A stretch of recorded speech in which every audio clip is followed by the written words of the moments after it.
Nah, begitu juga dengan reksadana.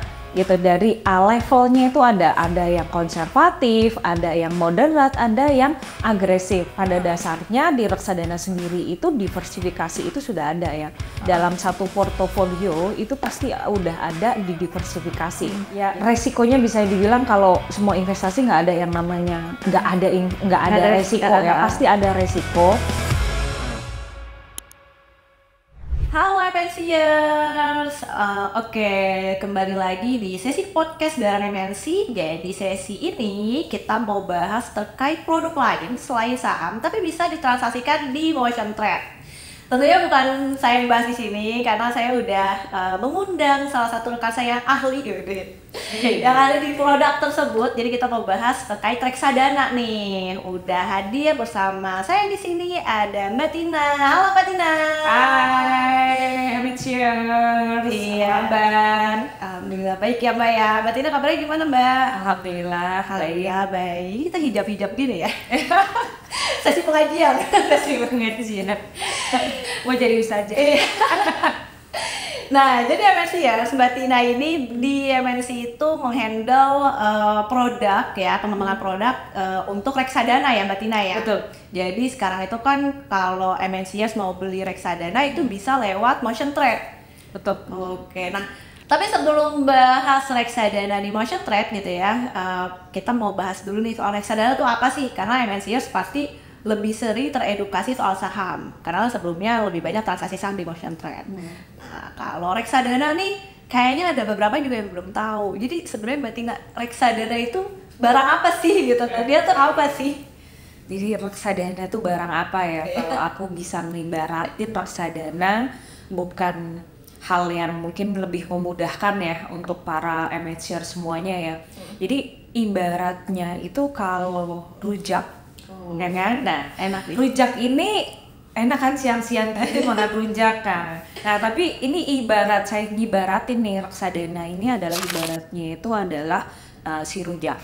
Rujak itu kan isinya nggak cuma satu buah kan, tapi ada beberapa buah. Ada kedondong, ada timun, kan? Terus ada mangga, ada bengkuang gitu yang dia jadiin satu. Tapi si tukang rujaknya ini gimana caranya dia itu akan bisa mix gitu, mix si buah-buah ini, terus dia akan menyajikan dengan sambalnya yang kalau dicolek gitu tuh enak gitu. Nah itu kurang lebih reksadana itu seperti itu. Jadi ada koki yang meramu dari fund, ya kan?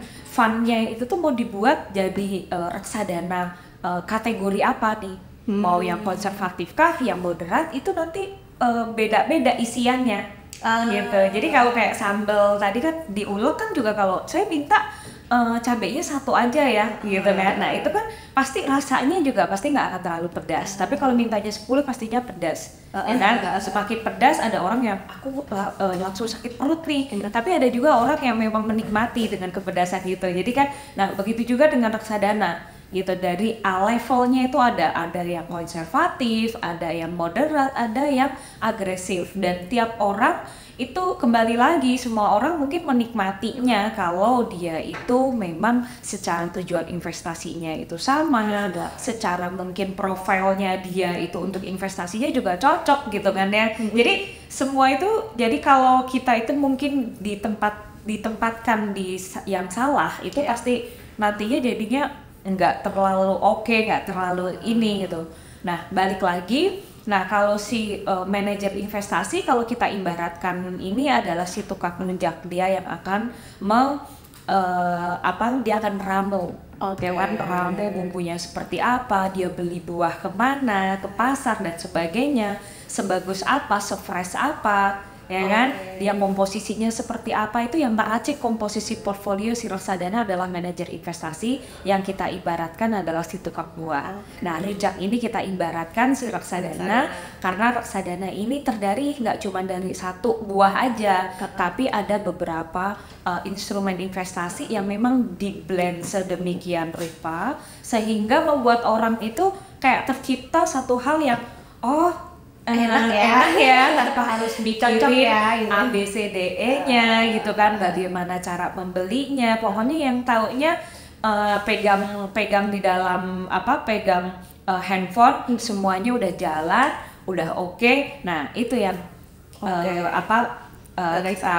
kita bisa bilang tuh simpelnya reksadana itu adalah seperti itu. Mungkin kalau sedikit disimpulkan itu, reksadana itu isinya itu berbagai macam portofolio, kan kalau tadi diibaratkan buah ya, instrumen investasi lah ya di situ, karena kan di situ ada deposito, ada obligasi, ada saham, kan yang itu akan di-blend jadi satu, tapi balik lagi komposisinya itu disesuaikan gitu kan. Ada yang tadi kalau aku bilang ada orang yang suka pedas, ibaratnya adalah konservatif lah gitu kan. Nah itu nggak bisa kan masuk, mungkin dikasih sambal banyak-banyak atau mungkin sahamnya terlalu banyak gitu. Iya benar. Dan memang udah disesuaikan secara portofolionya juga, memang karena setiap orang itu punya, balik lagi resikonya juga berbeda-beda. Oke, berarti ini sebenarnya menarik banget buat investor yang dia itu pengen diversifikasi portofolio gitu ya, tapi nggak mau ribet gitu kan. Karena kalau misalnya punya uang sekian, yang banyak lah ya, bisa sekian gitu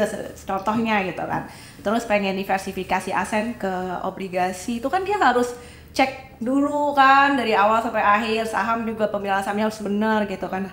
Kalau reksadana kan ada, kalau tadi Mbak Tina bilang kokinya gitu kan, si manajer investasinya ini yang meramu supaya portofolio investasinya ini terdiversifikasi, cocok sama tujuan investasinya investor, sama risikonya investor juga gitu ya. Ini sebenarnya memudahkan banget sih. Bener, mudahin banget untuk apalagi mungkin untuk nasabah-nasabah yang investor pemula ya. Investor pemula itu bukan berarti dia itu benar-benar orang yang memang baru gitu kan, baru dalam orang yang contohnya nih masih muda gitu, investor pemula nggak harus begitu. Kadang kan mungkin orang yang sudah berumur pun mungkin dia itu punya rezeki lebih, terus dia mau berinvestasi tapi dia nggak punya pengetahuan yang cukup, itu bisa mengandalkan salah satunya adalah si reksadana ini. Iya benar. Nah tadi Mbak Tina tuh sempat mention kan, bisa di customize nih, ada macam-macamnya ya, ada yang mungkin kalau rujak level 1, level 2, level 3, level 4 gitu kan. Berarti reksadana juga ada jenis-jenisnya kayak gitu kali ya Mbak ya? Ada, memang kita itu jenisnya itu kan kita ada reksadana pendapatan yang paling konservatif nih, itu ada reksadana pasar uang gitu. Jadi reksadana pasar uang itu kalau kita lihat lagi portofolionya tuh bisa dibilang konservatif karena lebih banyak itu deposito, obligasi kurang dari 1 tahun. Oke, berarti konservatif nih dia itu yang nggak mau yang pokoknya takut resiko lah gitu ya. Ya resikonya bisa dibilang kalau semua investasi nggak ada yang namanya nggak ada resiko ya, pasti ada resiko.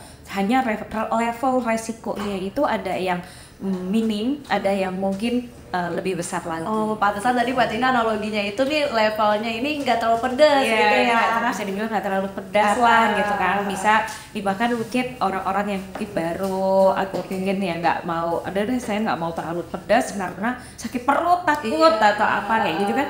Juga orang tuh mungkin mereka melihatnya itu adalah dirinya masing-masing ya, jadi resikonya dan sebagainya itu mereka lihat, jadi RDVO itu sebenarnya cocok. Oke, kayak orang yang minus 0,01% udah nggak bisa tidur nih, pasar uang cocok nih ya. Itu cocok juga untuk sebenarnya diversifikasi. Pada dasarnya di reksadana sendiri itu diversifikasi itu sudah ada ya. Dalam satu portofolio itu pasti udah ada di diversifikasi. Jadi contoh nih reksadana pasar uang itu kan ada di dalamnya itu ada yang namanya deposito. Deposito itu nggak dalam satu bank, tapi dia untuk satu bank itu maksimumnya adalah 10%. Jadi dia suka banget sama bank biru gitu kan, karena saya pakai bank biru. Jadi suka banget sama bank biru, terus aduh deh saya mau kasih 50% nih di situ. Dari mungkin karena MI-nya itu total dana kelolaan contohnya adalah 100 miliar gitu. 100 miliarnya saya mau ke bank biru semuanya, boleh nggak? Nggak boleh seperti itu. Maksimumnya adalah 10% atau 10 miliar dari AUM si reksadana itu. Jadi dia harus bagi, nggak bisa di dalam satu underlying atau satu portfolio saja. Itu semua jenis reksadana kayak semua jenis reksadana. Mau dia pemilihan ke saham pun itu harus masuk ke universe mereka. Mereka juga nggak bisa, aduh suka banget ya sama saham ini karena saham ini bisa naik banyak banget nih potensinya ada dan sebagainya, tapi itu nggak bisa dilakukan sama si manajer investasi. Nah, itu diversifikasi itu sebenarnya sudah diterapkan oleh reksadana itu udah sejak dini lah intinya. Gitu. Jadi itu kenapa bisa dibilang kalau semua reksadana itu kayak kalau diversifikasi itu kan meminimalkan resiko, memaksimalkan potensi ya kan, imbal hasilnya kan. Nah itu dengan adanya si diversifikasi karena tidak taruh di dalam satu tempat aja. Oke, nah balik lagi ke pengertian tadi, si reksadana pasar uang ini katanya cocok buat diversifikasi Mbak Tina. Berarti kayak sebenarnya tuh kita punya aset lain, ini reksadana pasar uang ini juga ya kayaknya minimal udah harus ada lah berapa persen gitu kali. Bisa jadi pilihan gitu. Karena kan untuk saat ini kalau kita lihat mungkin kayak di contoh di saving gitu kan, itu kan kita bisa dibilang nggak dapat apa-apa ya. Tapi di reksadana pasar uang kan kita nggak harus melihat nggak ada penalti, ya kan? Nggak harus minimum berapa baru dapatin return dan sebagainya. Pajak juga nggak ada. Pajaknya juga nggak ada. Berarti itu bisa buat ngumpulin dana darurat dong. Nah itu cocok banget juga gitu, karena dana darurat itu kan pas lagi kayak kemarin COVID ya, itu kerasa banget orang-orang mungkin kita nggak pernah tahu kedepannya seperti apa, endingnya seperti apa, ternyata ada sesuatu yang terjadi nih dan kita nggak pernah tahu, nggak pernah kebayang juga ternyata biaya rumah sakit ya kan, terus mungkin kadang ada juga beberapa temenku tuh yang di pihak dari kantor juga kan, itu kan membutuhkan hal-hal yang seperti iya, dan itu kayaknya cocok tuh ditempatin di reksadana pasar uang. Menarik. Nah itu yang pertama nih, tips pertama. Tips keduanya tuh reksadana apa tuh? Reksadana yang kedua itu ada reksadana pendapatan tetap. Apa tuh? Reksadana pendapatan tetap itu bukan berarti kita tuh dapat penghasilan secara tetap. Iya, ini gitu. Kan? Karena sebenarnya reksadana pendapatan tetap itu kalau di Inggrisnya kan fixed income ya kan, terus di Indonesia jadi pendapatan tetap ya benar. Tapi sebenarnya kan secara artinya nggak pendapatan seperti itu, walaupun memang sebenarnya ada beberapa kategori ya. Jadi reksadana pendapatan tetap itu ada yang underlying-nya karena dia tuh minimum 80% itu ada di obligasi pendapatan di obligasi. Ya, portfolionya ada di obligasi.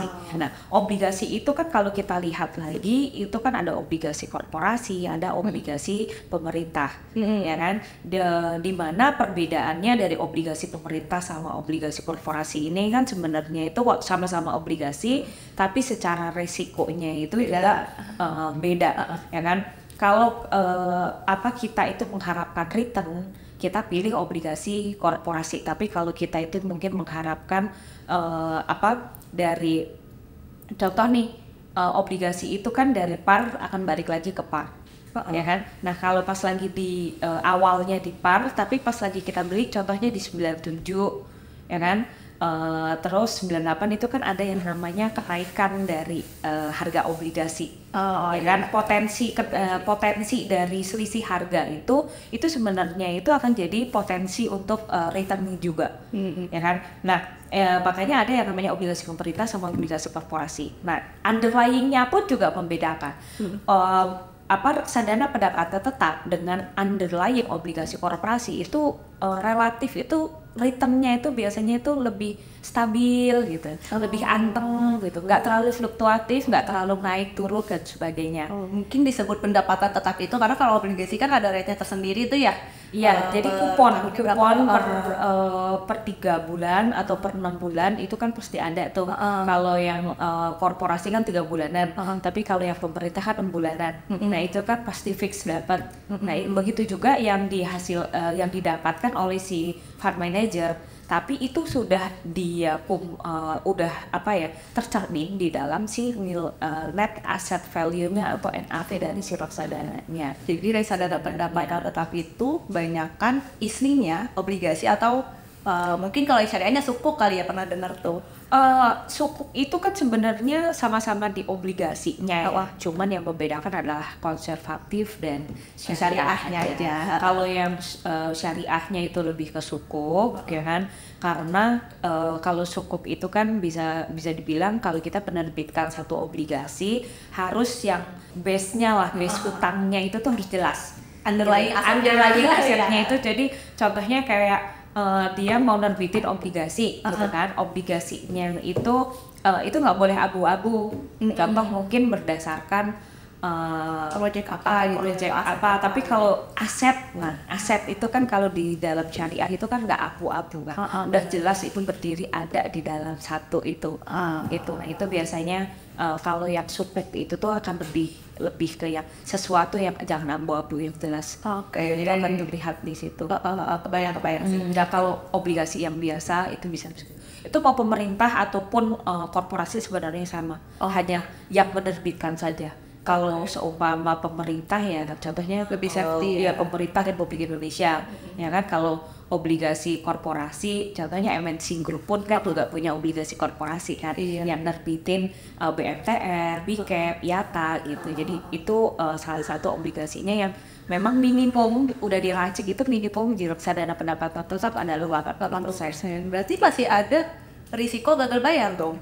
Resiko gagal bayar itu pasti ada gitu. Jadi makanya yang tadi aku bilang salah satunya resiko itu di dalam investasi bukan berarti tidak ada ya. Kita naruh uang di bawah tempat tidur aja, di bawah kasur gitu aja tuh ada resiko untuk kehilangan.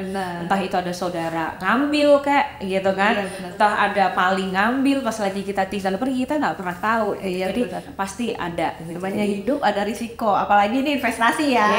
Pasti ada risiko gitu. Kalau itu tadi kedua, pendapatan tetap. Ketiganya apa nih Mbak Tina? Ketiganya itu kita punya reksadana campuran.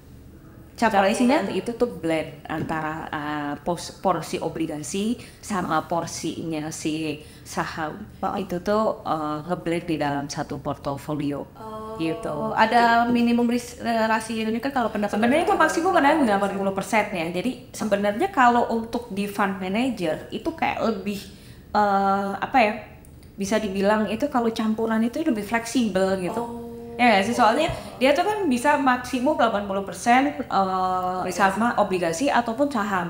Jadi kalau pas lagi market saham nih, ya kan, dia bisa nambah porsinya si saham itu lebih banyak dibandingkan si obligasi. Ataupun obligasinya lagi itu porsi sahamnya bisa dikurangi untuk bisa ke obligasi.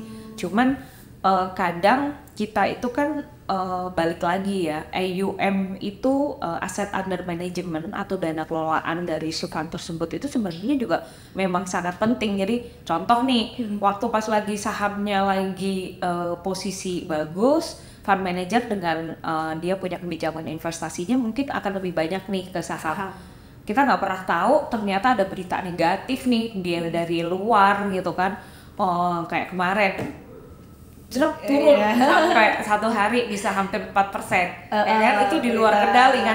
Pas lagi dia mau ambil lagi posisinya, mungkin dia mau jual posisi obligasinya juga rada susah, nggak bisa cepet nggak bisa cepet. Jadi mungkin itu memang harus pinter, memang benar-benar fund manajernya karena terlalu fleksibel, jadi dia memang benar-benar harus cepet banget sih, cepet untuk mindahin si fundnya ya. Jadi gimana caranya biar dia tuh bisa dapat tektokannya itu tuh pas gitu ya. Sedangkan ada saham fluktuatifnya cukup cepat gitu ya. Jadi, tapi sebenarnya campuran itu keunggulannya tadi tidak fleksibel. Fleksibel itu memang benar-benar itu kata kunci untuk si campuran. Tapi berarti saking fleksibelnya ada risiko yang tadi juga tuh ya, risiko untuk fleksibel. Jadi kalau resiko dari si reksadana itu salah satu yang memang kemana-mana semuanya itu adalah penurunan nilai unit penyertaan. Gitu. Itu kita simpan nanti karena itu kayak kemana-mana. Nanti jadi masuk kemana ya. Gitu. Jadi kalau yang ini resikonya kita balik lagi ya, kalau ke reksadana campuran ya pasti dari obligasinya tadi ada resiko untuk gagal bayar, sahamnya ya udah pasti dari resiko untuk penurunan nilai sahamnya dari si sahamnya. Yang keempat, double sebenarnya. Double ya. Makanya si fund manajernya harus pintar-pintar tuh, harus canggih-canggih gitu. Tadi tiga reksadana. Ada lagi berarti ya? Satu lagi kayaknya ada nih. Kita ada reksadana saham, ada reksadana indeks. Ada. Kirain aku tinggal reksadana saham aja. Enggak, kita ada reksadana indeks. Indeks itu mungkin lebih ke kalau secara resiko indeks itu lebih duluan dibandingkan si saham. Oke, jadi walaupun sebenarnya si indeks itu masuk di kategori reksadana saham. Oh, jadi sebenarnya kalau ini kan kita nurutin berdasarkan potensi risikonya gitu kan. Pasar uang paling konservatif, terus ada campuran, pendapatan tetap, campuran, indeks, baru saham. Nah, indeks itu kan isinya saham kan? Iya, indeks benar isinya saham. Tapi di si fund manager itu tuh bisa dibilang mirroring dengan indeks. Contoh dia itu indexing dengan si LQ45.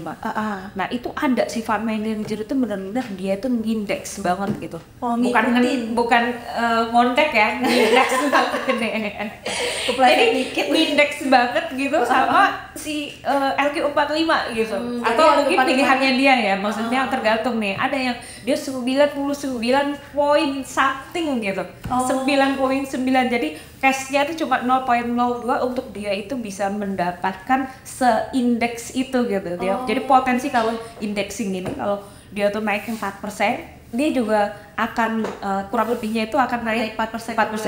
Jadi tergantung dari dia itu berapa persen yang dia sisakan. Kalau hampir 100% kayak gitu, kalau 4% ya paling 3.99 gitu. Jadi ada fund manager itu banyak benar-benar ke situ. Makanya risikonya lebih rendah daripada saham. Ya, karena bisa dibilang ya udah ikutin aja. Beli indeks A, ya udah ngikutin aja indeks itu akan naik, indeks itu akan turun. Jadi pokoknya posisinya mencerminkan banget kinerja indeksnya untuk itu kan. Itu kalau kayak nasabah institusi, ini sebenarnya kalau buat report ke atasannya itu kayak lebih gampang. Iya.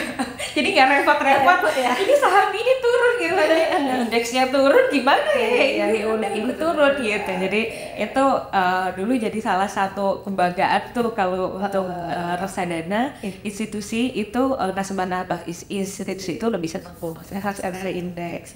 Yang terakhir reksadana saham. Kalau dia ini lebih jadinya mungkin tergantung strategi manajer investasinya mungkin. Jadi reksadana saham itu maksimum kan 80% itu kan ada di equity ya.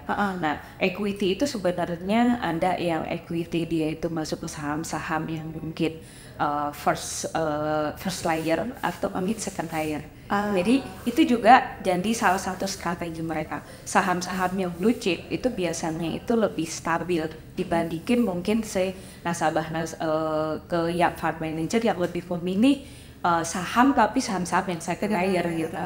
Gitu karena apa? Karena kalau ini kan bisa dibilang secara fundamentalnya oke gitu kan, dan terus fundamentalnya oke. Kalau yang ini kan memang mungkin secara euforianya si saham itu seperti apa dan sebagainya, mungkin orang juga kayak ini, makanya dia tuh dari levelnya si di equity itu tuh bisa dibilang dia yang paling tinggi.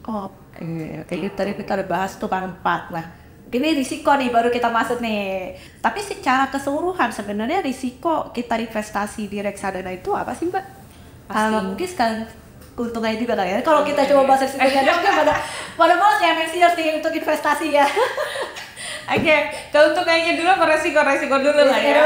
Tapi nanti bisa lanjut ke keuntungan ya.